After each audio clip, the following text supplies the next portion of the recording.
Fala galera, mais uma vez eu, Alexandre Magalhães, na resenha com Magalhães para falar da Copa do Mundo da Rússia, último dia da fase de grupo para realmente ver quem chegou às oitavas de final.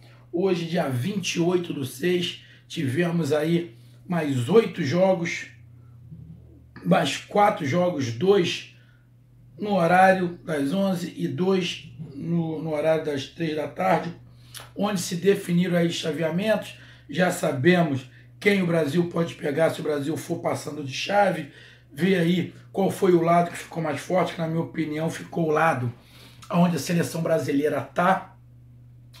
E vamos lá então, vamos fazer essa análise aí dos jogos que tivemos hoje e a expectativa para a próxima rodada, que já é as oitavas de final. Bom, hoje tivemos aí a definição do grupo H, onde tinha lá Colômbia, Senegal, Japão e Polônia. Polônia já estava fora. Porém, Polônia surpreendeu e ganhou do Japão. E pelo que parece, o técnico japonês lá se responsabilizou, porque ele que fez uma retranca, jogou todo atrás para tentar o resultado, e bem feito, perdeu. Pena que não foi desclassificado. Eu sou contra time que joga atrás. Ah, jogou com o resultado na mão. Tá, mas podia jogar bola. Jogar todo mundo atrás é complicado. Mas eu não vi o jogo do Japão contra a Polônia. O jogo que eu vi, lógico que era o mais interessante, foi Senegal e Colômbia. Jogo muito parelho, onde a Colômbia mostrava um pouquinho mais de habilidade, mas o James Rodrigues saiu logo no início. Senegal teve boas chances de abrir o placar, teve boas chances. O primeiro tempo ficou um jogo muito do chato, né? Jogo muito do chato. O segundo tempo deu uma melhorada.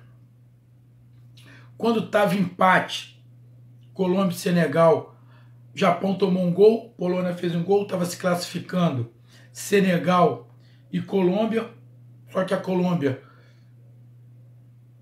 tinha que fazer um gol, porque se o Japão empata, iria Japão e Senegal, não a Colômbia. Então, a Colômbia foi para cima, tentou, Senegal teve alguma chance, mas faltou um pouquinho de qualidade. E a Colômbia acabou fazendo 1-0. O Senegal até que tentou, partiu para cima, deu muito contra-ataque. Teve chances até de fazer o gol, mas faltou um pouquinho caprichar. E a Colômbia merecidamente se classificou. Porque aquele jogo contra o Japão que a Colômbia perdeu, estava com 1 a menos. Jogou com 1 a menos o tempo inteiro. Então, de repente, se tivesse com 11 contra 11, o resultado seria diferente. E o Senegal, eu queria muito, falei aqui ontem, que eu queria muito que o Senegal tivesse passado, mas ia ser complicado. Aconteceu o que eu tinha até comentado, tinha acontecido em outros jogos, aquele time que não tem mais aspiração a nada, chegar e surpreender. Mais uma vez aconteceu. E isso está começando a me provar que o peso da Copa do Mundo fez diferença. Para esses times que já estavam eliminados, não tinha mais chance, a maioria deles complicou, ou quase todos. O Marrocos complicou para a Espanha, a Polônia. Teve uma outra seleção também que já estava fora, que complicou o jogo. Ou seja, eles não tinham mais nenhuma responsabilidade. E acabou, deixa eu até dar uma olhadinha aqui. A Costa Rica contra a Suíça não tinha responsabilidade. Coreia do Sul com a Alemanha não tinha responsabilidade. Ou seja, todos esses times que não tinham mais responsabilidade, não tinham mais peso de classificação, ganharam o jogo. Ganharam ou empataram, não perderam o jogo. Ou seja, o peso da Copa do Mundo, a responsabilidade da Copa do Mundo, causou estrago. Acabou o peso, o time ficou mais tranquilo. E aquele que tinha responsabilidade ficou mais tenso. Ou seja, a responsabilidade de uma Copa do Mundo é muito grande. Então, esses times acabaram ficando os mais leves. Ganhar, perder, empatar não ia fazer a menor diferença, porque já estava eliminado. O que ia fazer a diferença para alguns é ter feito pelo menos um gol, ter feito pelo menos 3 pontos. E assim foi, até a Coreia do Sul fez isso e ganhou da Alemanha. Então, acabou nesse grupo aí a Colômbia se classificando. Colômbia ficou em primeiro, Japão ficou em segundo, com o mesmo número de pontos do Senegal, só que o Senegal foi desclassificado em relação ao cartão amarelo. É justo, é justo. No futebol, não sei se foi justo. No futebol, não sei se foi justo. Senegal, para mim, era mais time que o Japão, mas coisas acontecem. E agora a Colômbia passou para as oitavas, vai pegar o segundo lugar do grupo G. E o Japão pega o primeiro lugar do grupo G. No grupo G já estavam classificados Inglaterra e Bélgica. Esqueci. Não, esqueci não, tá certo. Eu falei o jogo do Japão e da Colômbia, tô confundindo aqui. No jogo do outro grupo, do grupo G, onde tinha Inglaterra, Bélgica, já estavam classificados. Eles iam disputar quem ficaria em primeiro. E seria uma boa oportunidade de ver o time belga em ação. Só que tanto a Bélgica quanto a Inglaterra, pelo que eu vi, pouparam alguns jogadores. Alguns jogadores ficaram de fora porque já estavam classificados. E pelo outro grupo, tanto a Bélgica quanto a Inglaterra falaram: o outro grupo não tem nenhum bicho-papão. Qualquer um que passar não é bicho-papão. Então, tanto a Inglaterra quanto a Bélgica ficaram ali. Bom, pegar quem? Colômbia, Senegal, Japão. Posso pegar? Tudo mais ou menos a mesma coisa. O que tem um pouquinho mais de qualidade que a bola no pé é a Colômbia. Então, a Bélgica poupou um pouco.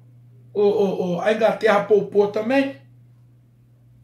Jogo bom, animado. A Inglaterra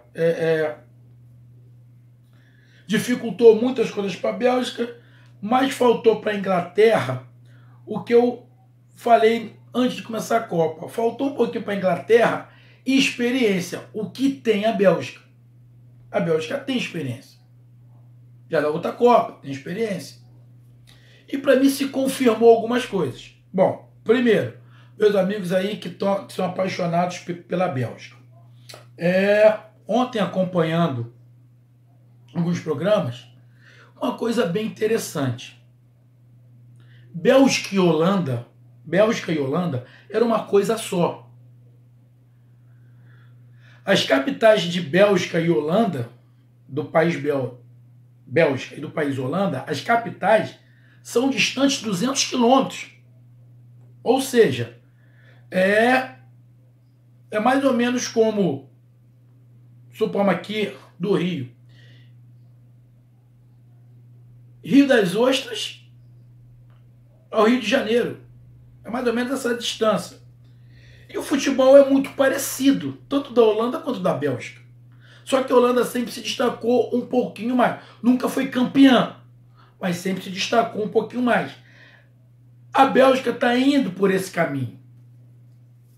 Não sei se a Bélgica vai dar para ser campeã. Até porque a Bélgica caiu no chaveamento do Brasil. E nesse jogo, Bélgica e Inglaterra, vi coisas muito positivas do time inglês. Jogadores com habilidade, com rapidez. Uma linha de marcação boa. Eles marcavam de vez em quando com 3, de vez em quando com 5, de vez em quando no meio de campo tinha 5.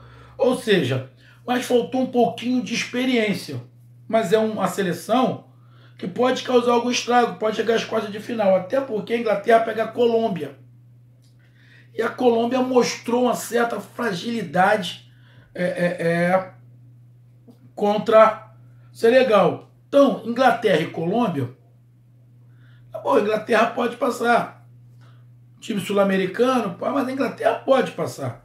É um time que vai dar muito trabalho na próxima Copa, um time novo. E contra a Bélgica, que tem um pouco mais de experiência, de repente isso contou. E a Bélgica é um time forte que vai chegar longe. Porém, esse longe vai ter que passar. Se o Brasil passar do México, eu acredito que passa, mas tudo pode acontecer. Se o Brasil passar do México e a Bélgica passar do Japão, que eu acho que esse é o jogo mais fácil, Bélgica e Japão, teremos Brasil e Bélgica. Aí a Bélgica vai, pela primeira vez nessa Copa, pegar um time que tem a mesma habilidade ou mais habilidade que ela.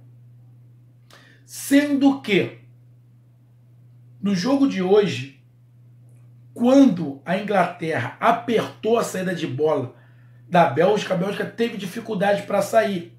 A Bélgica entrou muitas vezes, porque a marcação da Bélgica é frouxa. Mas isso é normal na maioria dos times que tem muita habilidade.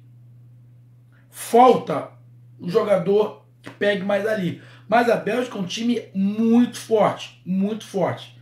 E eu digo mais, se a Bélgica estivesse no outro chaveamento, do outro lado do chaveamento, eu até apontaria a Bélgica como semifinalista. Só não indico a Bélgica como semifinalista porque, se tudo correr normal, teremos Bélgica e Brasil. E a gente já viu mais ou menos esse mesmo cenário com Brasil e Holanda. Poderemos ter qualquer coisa. Porém, em relação à habilidade, Brasil e Bélgica é muito parecido.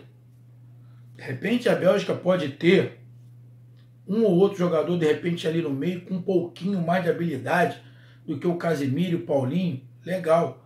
Mas falta um cara para ele que pega ele no campo igual o Casemiro. Eles têm bons jogadores, mas eles não têm um jogador parecido com o Neymar, que parte para dentro.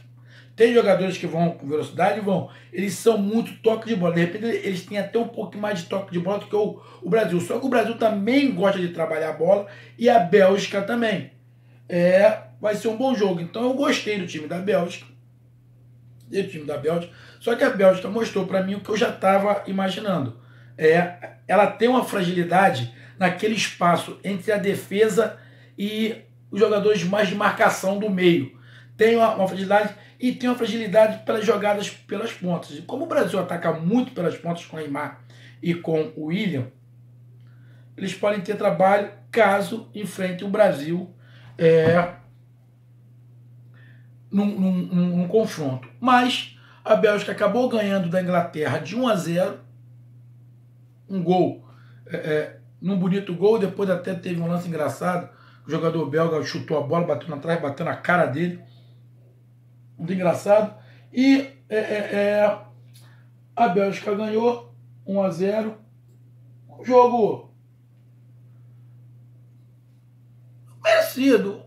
Na verdade, na minha opinião, Inglaterra e Bélgica, se tivesse empatado, seria merecido. Se tivesse a Inglaterra ganha, a Inglaterra também tentou muito. 2 jogadores de muita velocidade pela ponta, a Inglaterra também tinha merecido. Ou seja, acabou o resultado normal. A Bélgica poupando com os jogadores, a Inglaterra também. E acabou a Bélgica ficando em primeiro e a Inglaterra em segundo. O que mudou? Mudou que a Inglaterra foi para um lado do chaveamento e a Bélgica foi para o outro. E acabou passando, já estava classificada a Bélgica e a Inglaterra. Agora vamos lá. Bom, os chaveamentos. De um lado do chaveamento temos França, Argentina, Uruguai, Portugal, Brasil, México, Bélgica e Japão. De um lado. Do outro, Espanha, Rússia, Croácia, Dinamarca, Suécia, Suíça, Colômbia e Inglaterra. A meu ver, esse lado do chaveamento, onde o Brasil está, é mais forte do que o do outro lado. É mais forte do que o do outro lado, na minha visão. Teremos no sábado 2 jogos, uns 11 e outro às 15. Na sexta-feira, dia 29, não teremos jogos. teremos no sábado. Começaremos logo com França e Argentina. Onde eu vou até fazer um vídeo amanhã, dia 29. Vou fazer um vídeo amanhã falando sobre as oitavas de final, sobre as minhas expectativas. Mas vai ser o jogo que, de repente, é óbvio, o time francês é mais time do que a Argentina. Só que ninguém pode desmerecer o Messi. Craque não se desmerece. Não pode desmerecer o Messi. E de repente, nesse jogo França e Argentina, pode, eu vou fazer uma análise melhor, mas pode ser o fiel da balança a falta de experiência dos jogadores franceses. Mas time por time, a França é melhor. No sábado ainda teremos Uruguai e Portugal. Time por time, o Uruguai é muito mais perigoso que Portugal. Portugal, campeão europeu, legal. Mas time por time, o Uruguai é mais time que Portugal. Tem uma defesa melhor, tem um ataque melhor, apesar de Portugal ter Cristiano Ronaldo. Porém, Cavani e Suárez são dois. Cada um para um lado. Todos eles marcam. E o meio de campo que está marcando muito. Que está jogando para deixar os dois jogadores do Uruguai livres. Tô falando. O time do Uruguai tá lembrando muito a seleção brasileira de 94. Que tinha na frente Romário e Bebeto. E 4 jogadores no meio marcando pra caramba. Marcando, tendo o Zinho ali, que ele criticou muito o Zinho, porque ele, parece enceradeira, roda, mas ele fazia uma função tática. Tinha Mazinho, tinha Dunga, tinha o Mauro Silva, que marcavam muito. O time uruguai marca muito, tem um pouquinho mais de habilidade do que aquela de 94 do Brasil, e tem um ataque, 2 jogadores. Um mais centralizado, o Suárez, e o outro se movimenta mais, o Cavani. Não estou fazendo comparação, mas Romário mais centralizado, Bebeto flutuando mais, Cavani, Suárez. O Uruguai vai longe. O Uruguai vai longe. Para mim, passa o Uruguai. Aí no domingo temos Espanha e Rússia. Rússia já fez muito em passar para as oitavas. Já fez muito. Também teve uma ajudazinha. Fez muito, mas teve uma ajudazinha. Então, para mim, passa a Espanha. Apesar da Espanha ter dado mole contra Marrocos, mas para mim, passa a Espanha pela Rússia. Croácia e Dinamarca. O time da Dinamarca é horroroso. O time da Croácia é bem mais forte. Então, eu acredito que passe a Croácia. Croácia é mais time. Falta um pouquinho de velocidade pelas pontas, mas é muito mais time que a Dinamarca. Isso no domingo. Na segunda temos o Brasil e México. O México está meio cabisbaixo da pancada de 3-0 que tomou da Suécia. Mas agora é oitava de final. É um time que joga aberto. Aqui na Copa de 2014, ela complicou bastante para a seleção brasileira. Tivemos ali no finalzinho um lance que poderia ter tirado o Brasil da Copa em 2014. Porém, essa seleção brasileira de 2018 é mais forte que a de 2014. E a seleção do México, que empolgou jogando contra a Alemanha, contra a Coreia, que mudou o seu estilo para jogar contra a Suécia, se eles jogarem do jeito que jogou contra a Alemanha, o México vai complicar. Agora, se eles jogarem como jogou contra a Suécia, eles estão ferrados. Mas acredito que nesse jogo Brasil e México passe o Brasil. Acredito. Pode não passar? Lógico que pode ser futebol. O México pode jogar para dedéu, igual jogou contra a Alemanha, e tirar o Brasil. Mas eu acredito que passe o Brasil. Bélgica e Japão, sinceramente, não tem nem o que falar. Passa a Bélgica. Não precisa nem fazer muitos comentários. E na terça-feira teremos Suécia e Suíça. Pode dar qualquer coisa. Absolutamente qualquer coisa. Para qualquer lado. Ah, quem é o mais forte? Bom, sinceramente, para mim a Suíça só passou porque teve muita ajuda. Teve ajuda no jogo do Brasil, teve ajuda no jogo contra a Sérvia, então a Suíça só está nas oitavas. É um time ruim? Não, está bem colocado lá na pontuação do ranking da FIFA, tá, mas esse ranking da FIFA também, arrego. Mas é um jogo que pode acontecer qualquer coisa. Quem é o time melhor? Sinceramente, não sei. A Suécia está empolgadona, que meteu 3 no México. A Suíça vem de um empate. A Suíça vem de um empate contra a Costa Rica, aonde provavelmente não teve ajuda de um árbitro, aí a Suíça empatou. Porque toda vez que ela tem ajuda, ela se dá bem. Não teve ajuda, empatou. Costa Rica empatou no finalzinho, então nesse jogo eu sinceramente não sei o que dá para acontecer. E terminando na terça-feira, Colômbia e Inglaterra. Rami Rodrigues está meia boca, mas é um time mais leve do que o time da Inglaterra. Porém, sinceramente, olhando pelo que eu vi do jogo da Inglaterra hoje com a Bélgica e o da Colômbia hoje com o Senegal, coloco o time da Inglaterra, mesmo faltando um pouquinho de experiência na Inglaterra, os jogadores são novos, o time é novo, mas eu coloco a Inglaterra um pouquinho na frente. Então acredito que passe Inglaterra nesse jogo contra a Colômbia. Mas isso eu faço análise um pouquinho melhor, de repente, no vídeo de amanhã. Então, meus amigos, essa foi o resumo do Resenha com Magalhães na Copa do Mundo da Rússia, fechando as 3 rodadas, agora tudo definido para as oitavas. E digo, para mim o chaveamento do Brasil, o lado que o Brasil está, é mais forte. Acredito que o campeão saia do chaveamento onde está a seleção brasileira. E para mim, dali,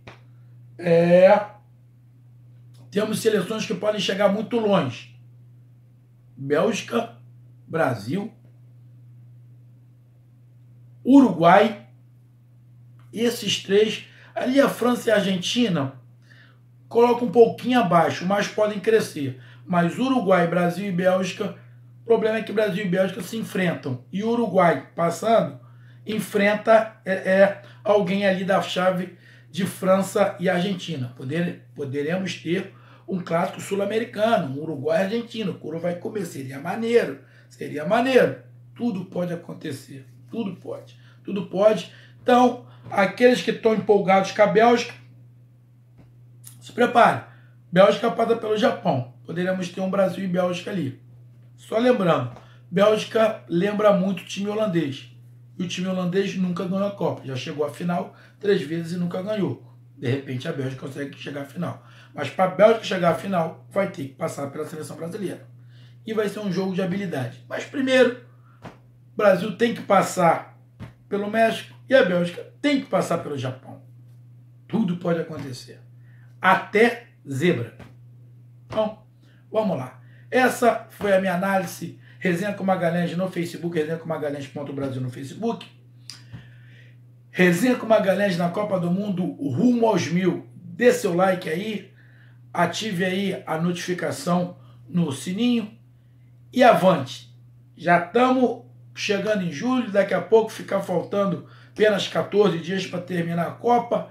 E daqui a pouco começa o Brasileirão de novo, Libertadores, Sul-Americana, Copa do Brasil, couro comendo aqui no Brasil e para a gente fazer as nossas análises aqui sobre os times do Rio. Um grande abraço, até mais, fui. Conto com a sua participação. Tamo junto, um abraço, tchau, fui, valeu.